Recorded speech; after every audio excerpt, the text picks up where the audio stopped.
சொந்தங்களுக்கு வணக்கம். நம்ம வந்து பைப்ரின் அப்படின்னு சொல்லி ஒரு வேதிப்பொருளை பத்தி நான் வந்து உங்களுக்கு ஒரு வீடியோ போட்டிருந்தேன். பயங்கர வைரல் ஆகியிருக்கீங்க. ரொம்ப ரொம்ப நன்றி. நிறைய பேர் வந்து நெகட்டிவாவும் கமெண்ட் பண்ணியிருந்தீங்க. பட் அது எனக்கு தேவையில்லை அப்படின்னு சொல்லிட்டு நான் விட்டுட்டேன். என்ன அப்படின்னா, இதை தேடி வரக்கூடிய ஜென்ரேஷனுக்கு இந்த பதிவு வந்து நான் சொல்றேன். என்னன்னா வந்து பைப்ரின் அப்படின்றது வந்து ஒரே ஒரு பொருள்ல மட்டும்தான் இருக்கு அப்படின்னு நான் சொல்லியிருந்தேன். நிறைய பேர் வந்து போட்டுட்டீங்க. நிறைய பேர் தெரிஞ்சிருந்தது எனக்கு ரொம்ப ரொம்ப ஹாப்பி. ஆமா, அந்த பைப்ரின் இருக்கக்கூடிய ஒரே பொருள் வந்து பாத்தீங்க அப்படின்னா வந்து மிளகு, பெப்பர்ல மட்டும் தான் அந்த பைப்ரின் அப்படின்னு இருக்கக்கூடியது. அந்த பைப்ரின் வந்து என்னெல்லாம் யூஸ் ஆகும் அப்படின்னா ப்ரீவியஸ் வீடியோல போட்டிருக்கேன். அதை போய் நீங்க செக் அவுட் பண்ணி பார்க்கலாம்.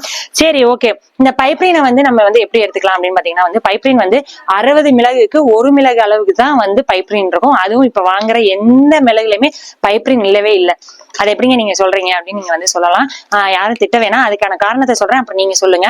என்ன அப்படின்னா வந்து அந்த பைப்ரின் வந்து இருட்டுல மட்டும்தான் அது ஆக்டிவா இருக்கும். வெளிச்சம் பட்டுச்சு அப்படின்னா அந்த பைப்ரின் இருக்காது. இப்ப சொல்லுங்க, நம்ம மிளகு எப்படி எல்லாம் யூஸ் பண்றோம் அப்படின்னா அதை எப்படி சாப்பிடணும், எப்ப அறுவடை பண்ணி அது என்ன மாதிரி ஸ்டோரேஜ் பண்ணி அந்த பைப்ரினை வச்சு சாப்பிடணும் அப்படின்றது வேணும் அப்படின்னு நினைச்சீங்கன்னா பார்ட் 3 அப்படின்னு சொல்லி கீழே வந்து கமெண்ட் பண்ணுங்க. அந்த வீடியோ வந்து நான் போஸ்ட் பண்றேன். அது கொஞ்சம் லென்த்தி ப்ராசஸ்னால இதுல ஷார்ட்ல சொல்ல முடியாது.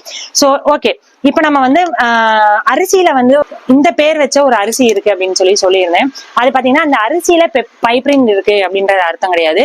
இந்த அரிசி என்ன அப்படின்னு பாத்தீங்கன்னா மிளகு சம்பா. இந்த மிளகு சம்பா அரிசியை வந்து பாத்தீங்கன்னா வாட்டர் சாலிபிள். இதை வந்து பச்சரிசியாக தான் சாப்பிடணும். சோ அப்பதான் இதுல இருக்கக்கூடிய பயோஆக்டிவ் மாலிகுல்ஸ் வந்து உங்களுக்கு வந்து கிடைக்கும்.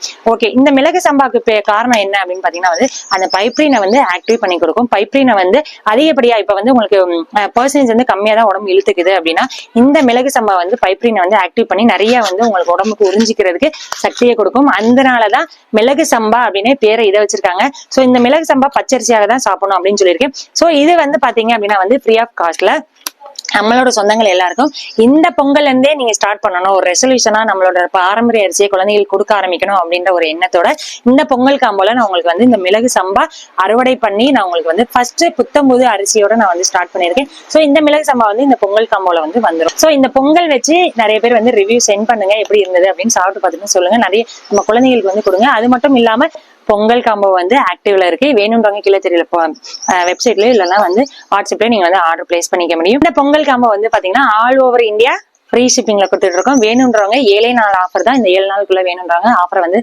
யூட்டிலைஸ் பண்ணிக்கோங்க. Thank you so much.